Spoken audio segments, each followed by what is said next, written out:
Bonjour les enfants, c'est papa. Bienvenue dans notre deuxième podcast de la journée les enfants. Bienvenue à la clinique. Alors comme ça ils sont retournés au CED.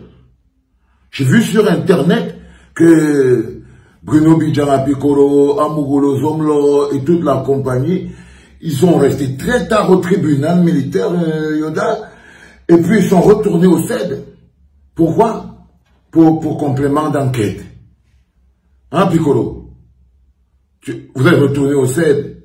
Tu as entendu comment les gens disaient, tu es content, non? Mais tu as découvert que retourner au CED pour complément d'enquête, ça c'est ce que les gens disent quand ils sont dehors, n'est-ce pas, Piccolo? Toi, tu as découvert ce que ça veut dire retourner au CED pour complément d'enquête. Parce que ce qui se passe en ce moment avec toi, Piccolo, c'est que tu découvres la différence de l'appréciation des mots quand on est à l'intérieur de la prison et quand on est à l'extérieur. C'est-à-dire à l'extérieur, on dit que tu es retourné au CED pour complément d'enquête. Mais toi, tu as découvert que complément d'enquête voudrait dire qu'on doit poursuivre l'interrogatoire. Tu vois la différence, non? Tu vois la différence, non? C'est-à-dire qu'eux, ils entendent dehors que tu es retourné au CED pour complément d'enquête. Mais ils ne savent pas ce que ça s'appelle complément d'enquête. Ils ne savent pas ce qu'on met dans le mot complément d'enquête. Ils ne se posent pas la question. Complément d'enquête, ça veut dire vous retournez à l'interrogatoire. Ça veut dire qu'on ne t'a pas assez bien cuisiné. Ils ont besoin de d'autres informations. Donc le même traitement qu'on t'a donné avant, pour avoir les quelques informations qui t'ont amené jusqu'au tribunal et qui ne sont pas claires, et tu croyais que le traitement, l'interrogatoire était fini, on t'a retourné à l'interrogatoire, tu as compris, non? Oui. Là, tu vois donc, c'est quand les gens ils parlent dehors, ils ne savent pas la réalité des faits, ce que ça veut dire, retourner au CED pour complément d'enquête. Le CED, tu as aussi découvert, le CED c'est un centre d'interrogatoire. Kondengi, c'est un endroit de détention. Il y a une différence. Je vous dis que quand tu as fait la prison, pose-toi Yoda. Quand tu as fait la prison, tu passes ton temps à lire ce truc. Le code pénal.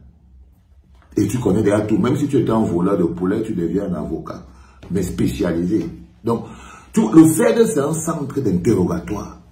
Là-bas, on traite les gens. Et là, tu découvres que si tous les jours, on déshumanisait les gens et toi, tu n'étais pas au courant, tu vois. Donc là, tu es reparti à l'interrogatoire. Et tu es en train de te demander en ce moment, qu'est-ce que tes gens sont contents quand on dit que tu es retourné à l'interrogatoire. Ça nous fait faire la différence entre le CED, qui est la zone d'interrogatoire, et la zone de détention. Et la zone de détention. Parce que à Kondengi, quand vous allez aller là-bas, dès que vous arrivez à Kondengi, vous vous installez. Vous avez chacun son petit mandat pour vous coucher dessus. Les gens ont la télé. Il y a des gens qui ont même des bibliothèques. Vous allez découvrir là-bas que les grands prisonniers, ils ont des grandes prisons. Donc la vie au CED et la vie à Kondengi, c'est deux choses différentes. Au CED, tu es mis à la question. C'est-à-dire qu'au CED, on te pose des questions jusqu'à toi-même, tu ne veux plus répondre aux questions. Donc quand le type qui pose des questions revient encore s'asseoir devant toi pour la troisième fois, c'est ton cerveau qui commence à bouillir. C'est ton cerveau même qui commence à bouillir. Ça veut dire que tu es reparti à l'interrogatoire. Si on t'avait fait le balançoire pour répondre aux questions, parce que c'est ça le CED, ce n'est pas seulement une zone d'interrogatoire, c'est aussi un centre de torture. C'est aussi un centre de torture. Au CED, la torture est légalisée. C'est le processus. Donc, par exemple, à Piccolo croyait que le balançoire était fini. Mais quand on a dit que retourner au CED pour complément d'enquête, vous êtes en train de dire complément d'enquête, lui il s'est arrêté comme ça, il a dit Seigneur, ce n'est pas fini.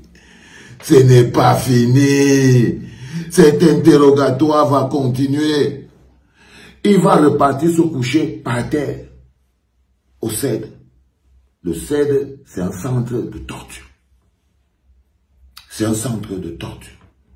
Quand on était au CED et les autres au GSO, tout le rêve qu'on avait, c'était de se retrouver enfin en Kondengi pour qu'on puisse se reposer. C'est-à-dire que tu veux aller à Kondengi. Après 2 semaines au CED, si tu connais la différence entre le CED et Kondengi, tu as déjà envie qu'on te fasse ton mandat de dépôt très vite. Tu veux déjà avoir ton mandat de dépôt très vite. Parce que la vie au CED, à Kondengi, tu peux sortir.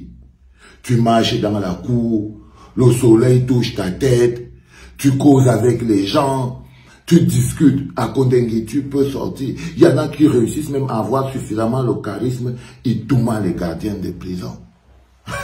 Oui, il y a beaucoup de gardiens de prison là-bas qui ont les enfants des prisonniers dans le ventre.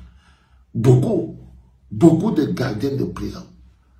Donc, ils sont là-bas, ils vivent déjà la vie. Ça, c'est Kondengi. Les gars vivent à l'aise. Ils ont les congélateurs, les ventilateurs et tout ce qu'il faut pour que dès que tu as l'argent, tu vis bien. La différence avec le CED, c'est que le soleil ne touche pas ta tête. Tu ne sors pas. À Kondengi, tu peux aller te laver. Au CED, tu ne te laves pas. C'est ce que je veux dire. Vous comprenez pourquoi, quand quelqu'un est à l'interrogatoire au CED, nous on avait juste ça, la vie, on attendait quand on va traverser. On attendait quand on va traverser. Ça, c'est ce que les gens qui avaient déjà fait la prison nous expliquaient. Mais j'ai respiré, moi, l'air un peu bien quand je suis arrivé à Kondengi. C'est pour ça que quand j'ai appris que Bruno Bidjanga a encore retourné à l'interrogatoire, j'ai dit, waouh, le petit là, il a envie de devenir fou maintenant parce qu'il sait que les gens pensent dehors que c'est bien de retourner au CED pour complément d'enquête. Ils pensent que c'est bien. Parce que vous voyez, quand je suis arrivé à Kondengi, j'ai respiré. J'ai respiré. J'ai respiré, j'ai pu faire le sport. Est-ce que tu peux faire le sport au CED? Tu ne peux pas faire le sport. Tu ne peux pas faire le sport, tu ne peux pas courir, tu ne peux pas sortir pour faire la course. Tu ne peux pas. Tu ne peux pas. Donc la vie n'est pas meilleure au CED. Et là, tu viens de t'en rendre compte, les Piccolo. Tu viens de te rendre compte que, Béra, tu peux attendre tout ça à Kondengi. Béra, tu peux attendre tout ça à Kondengi. Je te rappelle tout ça pourquoi, Piccolo? Pour que tu comprennes la valeur de la vie d'un homme. Pour que tu comprennes la valeur de la vie d'un homme. Regarde, imagine la torture qu'a subi Martinez Zogo. Imagine la torture. Est-ce que tu crois que ce qu'on est en train de te faire là, ce qu'on est en train de vous poser les questions là, ça vaut même le 1/10 de la douleur que vous avez fait ressentir à Martinez Zogo. Cette douleur aujourd'hui que chaque Camerounais ressent dans son corps et dans sa chair, comme si c'était lui-même à qui on avait arraché les ongles. Est-ce que tu as seulement l'impression que, même si on te fait coucher par terre, même si on te fait rouler ouf, même si on te... Est-ce que tu as l'impression que la petite douleur que tu ressens en ce moment, la petite ennui que tu ressens, est-ce que tu peux comparer ça à ce qu'a vécu Martinez?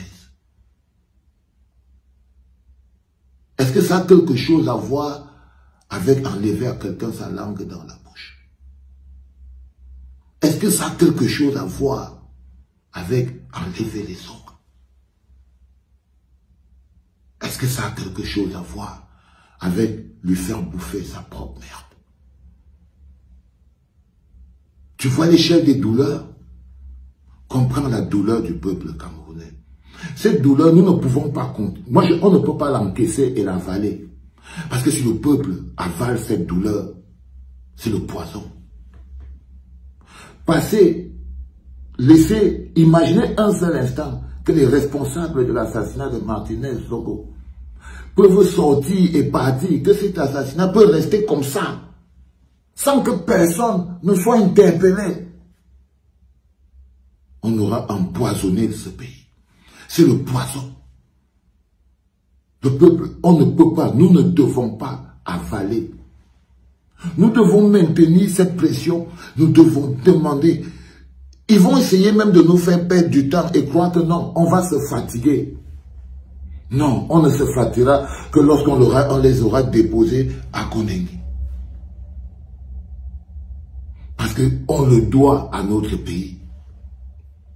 Nous devons à notre pays, à nos enfants, aux générations futures, à la confiance. Vous vous rendez compte qu'on va continuer à vivre dans un pays où le ministre de la Justice est accusé d'avoir dit « finissez le travail ».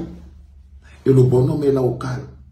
Les autres, Amougou, tout ça, ils vont rentrer chez eux. Parce que je vois des gens dire, quand Amougou va rentrer chez eux, quand on va les libérer, tu vas faire quoi? Vous croyez que je veux faire quoi quand on va les libérer? Vous croyez que je veux faire quoi? Que ça va m'empêcher de manger? Que ça va m'empêcher de dormir? Non, ça va juste empoisonner notre pays. Et moi, je serai toujours en train de faire ce que je suis en train de faire jusqu'à la dernière heure de ma vie. Parce que c'est mon travail, c'est le travail que je fais depuis que je respire l'air de l'intelligence. C'est ma raison de vivre, ce que je fais. Des gens qui pensent que c'est à moi que ça ferait mal si les assassins de Martinez s'en sortent indemnes. Des gens qui pensent que c'est à moi que ça ferait mal si cet horrible assassinat reste non élucidé. Vous imaginez à quel niveau vous reléguez le pays? Le pays n'est jamais ce qui vous fait penser.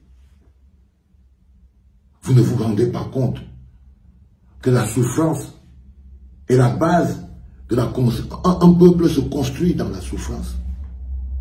Dans la douleur et la souffrance, dans ces luttes et dans ces combats, c'est là où la notion de peuple se construit. Les choses que nous défendons ensemble, les valeurs que nous défendons ensemble, là nous avons réussi à se mettre ensemble pour défendre une valeur qui est la justice. En ce moment, nous nous mettons ensemble pour redonner à la vie son caractère sacré. Donc il ne s'agit pas de vouloir mettre quelqu'un en prison, il s'agit de sauver l'âme de notre pays. Il s'agit de sauver l'âme de notre pays. Trop de cadavres. Trop de cadavres. Trop. Aucune purification. On a notre premier président. Il est enterré ailleurs dans un autre pays. On ne voit pas à quel point, à l'échelle du pays,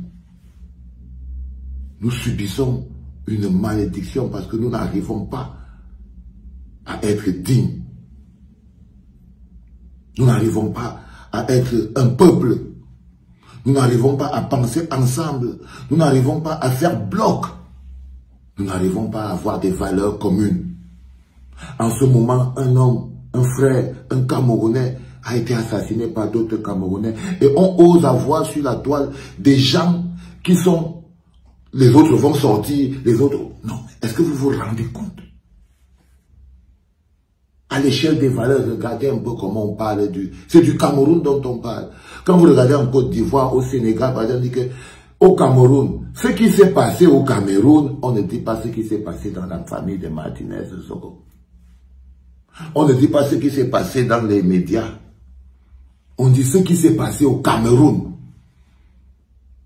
Quand ils parlent de nous, ce sujet, cette énergie, impacte d'abord sur le Cameroun. Demander justice, lutter pour avoir la justice, c'est sauver le Cameroun de l'abîme d'un karma profond. De l'abîme d'un karma profond. Et ce dont je vous parle est quelque chose de spirituel, les enfants. Ce dont je vous parle est quelque chose de spirituel. Il ne s'agit pas d'un picoro. Il ne s'agit pas d'un picoro. Seulement, il s'agit de valeur.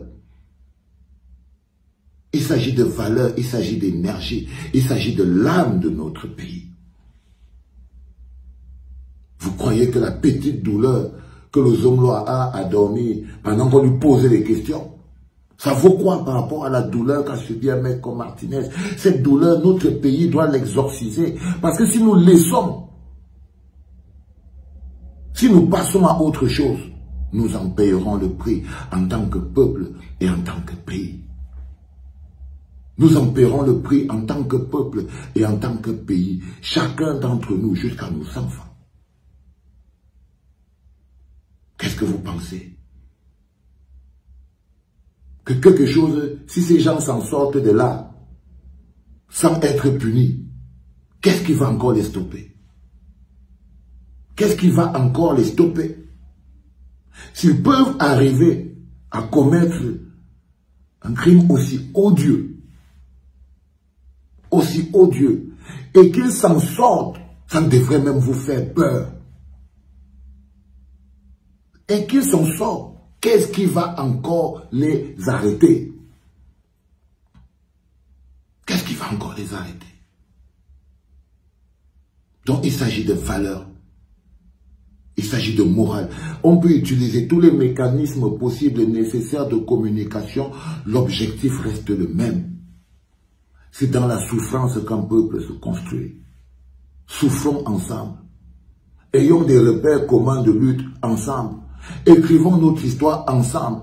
Quelque chose qu'on pourra léguer à nos enfants. Nos propres luttes. Quelles ont été nos luttes? Nous, notre génération. Le mec, il a fait 40 ans de destruction du pays. Quelles ont été nos luttes en tant que génération? Avons-nous seulement un jour fait la simple lutte de la justice? Avons-nous fait une seule fois, ne serait-ce que la lutte de la justice? Les autres ont lutté pour les indépendances. Les gens sont allés au maquis, ils ont lutté. Ils ont construit des bases de quelque chose. Nous, on devait continuer. Qu'est-ce qu'on fait? On n'arrive même pas à honorer nos héros et les luttes qui ont fait qu'on ait le soupçon de pays qu'on a aujourd'hui. Donc comprenez que ce qui se joue aujourd'hui dans l'affaire Martinez-Zogo est beaucoup plus grand. Et beaucoup plus grand. Et au grand problème des grandes personnes. Grandissez. C'était le deuxième podcast de la journée, les enfants. J'espère que vous avez compris quelque chose. C'était papa.